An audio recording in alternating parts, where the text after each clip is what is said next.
Nintendo.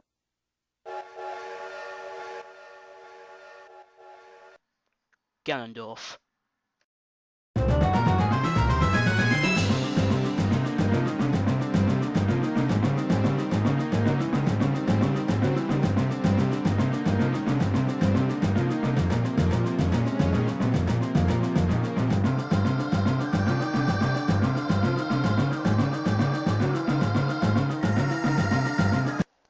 Ganondorf is the main villain of the Legend of Zelda series and is featured in 9 games throughout the series. However, the ways of placing his involvement in the games can be quite cliched at times, so I'm surprised that I placed him this high on the list. Like what I did with Zelda, I'm going to pick my favourite incarnations of Ganon and talk about them. In this case, I've chosen Wind Waker and Ocarina of Time. In Wind Waker, Ganon is the primary antagonist, and his main plan in this game is to recover the 2 remaining pieces of the Triforce and take over all of Hyrule. To do this, he instructs the Helm Rock King to seek out the descendant of Princess Zelda by kidnapping all pointy-eared girls on the island of the Great Sea. Eventually, the Helm Rock King kidnaps Link's sister, and Link, with the help of Tetra, embarks on a journey to rescue her. After defeating the Helm Rock King, Link acquires the Master Sword and confronts Ganon. However, the sword is powerless against him, and Ganon retreats to the sunken land of Hyrule, but not before Tetra is revealed to be a descendant of Zelda. After Link gathers the piece of the Triforce, he attempts to confront Ganon again, yet Zelda is kidnapped. Link finally makes it to Ganondorf, who reveals his personal quest, but is stopped by the first ruler of Hyrule and prevents him from making his wish. Long story short, Ganon goes crazy, attacks Link, Link beats Ganon, rescues Zelda, and peace is restored. In Ocarina of Time, Ganon again is the main villain, his goal again being to assemble the Triforce, but this time he needs to unlock the door to the realm where the Triforce rests.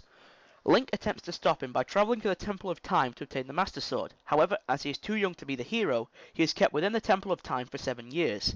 7 years later, Link awakens and meets Zelda, disguised as Sheik. Zelda assists Link, and together they find Ganon and attempt to stop him. However, at the start of the battle, Link loses the Master Sword and must defeat Ganon without it.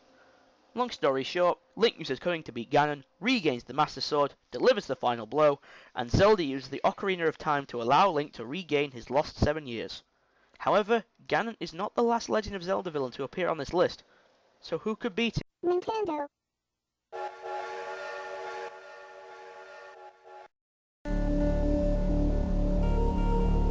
Yep, I've only gone and placed Dark Samus higher than Ridley. Why?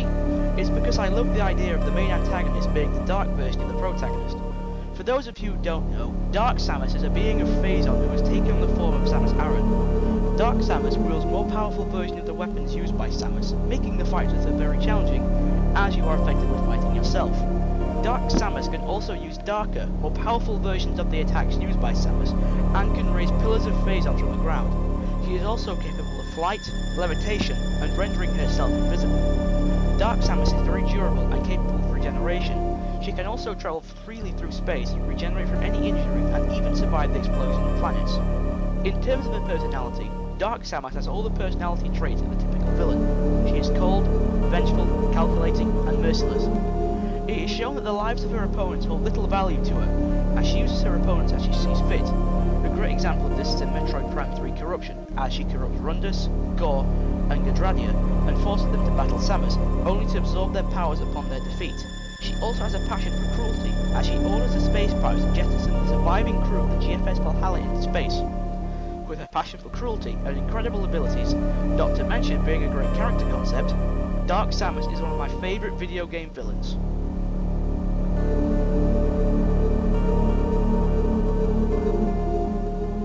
Nintendo.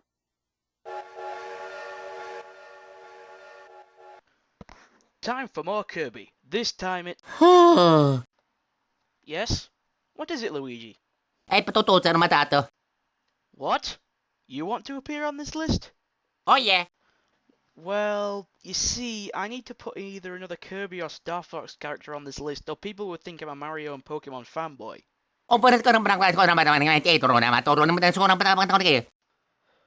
I know you're tired of not being appreciated and constantly ignored, but...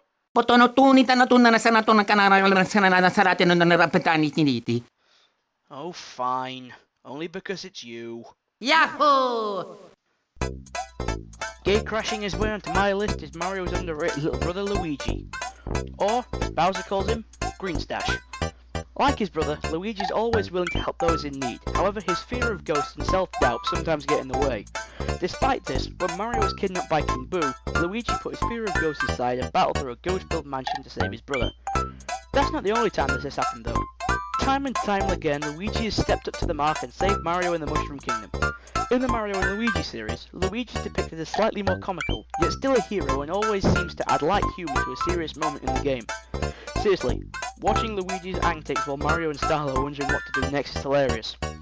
Come on, let's give Luigi the respect he deserves. Nintendo.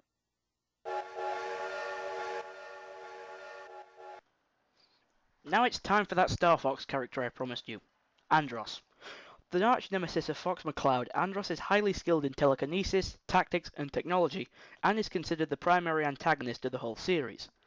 Andross was once a skilled scientist whose research proved beneficial for both Corneria and the Lylat system. His skill and research led many people to respect Andross. However, over time he developed a lust for power, driving him almost to the point of insanity. His increasingly dangerous experimentation led General Pepper into forcing Andross to terminate his research. However, he continued his research, eventually causing an explosion that destroyed half of Corneria City. Andross was then banished to the desolate planet Venom in the hope that he would not survive. A few years later, Andross returned and declared war on the Lylat system, declaring that he was its emperor.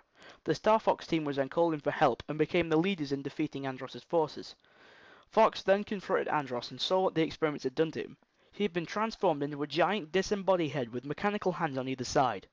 Fox was able to destroy the outer casing of Andross's head, revealing that it was a decoy. After a battle with Star Wolf, the Star Fox team then confronted the real Andross and defeated him in the same manner as the decoy. Since then, Andross has returned many times, each time with its ultimate goal of ruling the Lylat system. After his apparent destruction at the end of Star Fox Adventures, it is unknown whether Andross will return in the future. I seriously hope he does. Nintendo.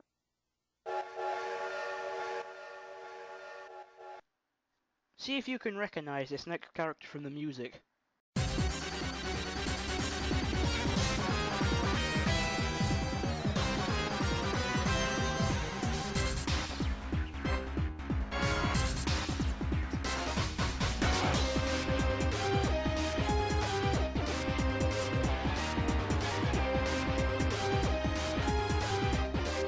Yep, our next character is N from Pokemon Black and White.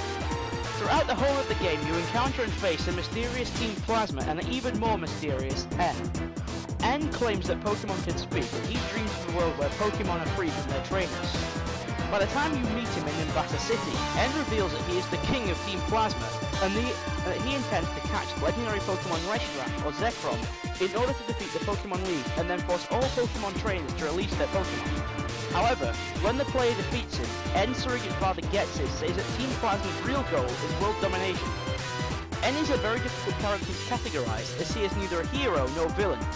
He claims that he wants the freedom of Pokemon, yet he attempts to do so by obtaining power and taking over the Pokemon League. He's also a very tragic figure, as he is betrayed by Getsis and feels remorse for his crimes. He then realizes that separating Pokemon from their trainers is not the best way forward, and he then leaves Unova. N? Why weren't all the main villains from Pokemon dislikable?